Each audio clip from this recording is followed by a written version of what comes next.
After years of building his empire, Marcus Wellington finally purchased his dream home, a lavish mansion on the edge of a quiet lake, with sprawling gardens and his favourite part, a massive infinity pool that overlooked the water. His family revelled in their newfound luxury, spending afternoons by the pool, basking in the sun and taking refreshing dips. One night, after a particularly restless evening, Marcus couldn't sleep. His wife and children were soundly asleep, but something tugged at him, a gnawing feeling in his chest. Deciding a late-night swim might help clear his mind, he made his way up to the rooftop where the pool gleamed under the moonlight. As he approached, his heart skipped a beat. A figure, a black shadow, stood perfectly still by the pool's edge. Marcus froze, his breath catching in his throat. The figure didn't move, but it felt like it was staring right at him. Trying to regain his composure, Marcus quickly called security. Within minutes, the guards rushed in, turning on every light in the house. But when the rooftop illuminated, the figure had vanished without a trace. "There's nothing there, sir," one of the guards said, looking puzzled.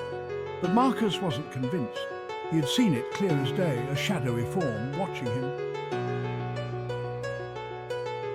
A week later, unable to shake off the uneasy feeling, Marcus made a decision that would change his life forever. He would confront the pool's strange presence once and for all. The thought sounded absurd, even to him, but something in him urged him to return. It was midnight, and the air felt unusually thick.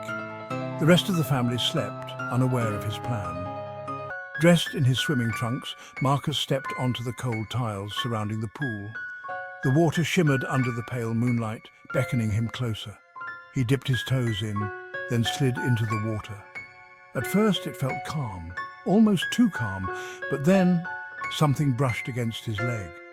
Marcus jerked, glancing down at the water, but saw nothing. He let out a shaky breath, telling himself it was just his imagination. He swam to the center of the pool, trying to shake off the tension, when suddenly he felt it again. A firm grip, like a cold, invisible hand, wrapped around his ankle. He panicked. Marcus tried to swim to the edge, but the pull grew stronger. The water around him seemed to grow darker, colder.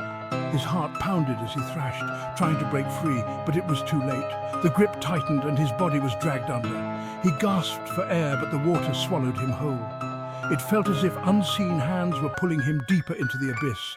He reached out, clawing at the water, but no one was there to hear his screams. By the time the morning sun rose, Marcus Wellington was gone. His family was devastated, finding his lifeless body floating in the pool, his face pale, eyes wide with terror. They had no answers, no explanation for what had happened. The doctors said he had drowned, but there were no signs of struggle. No reason why a man so skilled in swimming would suddenly drown in his own pool. The family tried to move on, but something lingered.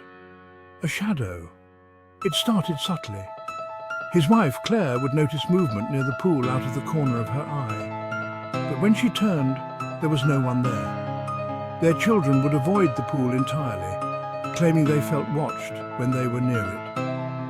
One afternoon, as Claire sat by the water, soaking in the midday sun, she saw it, clear as day.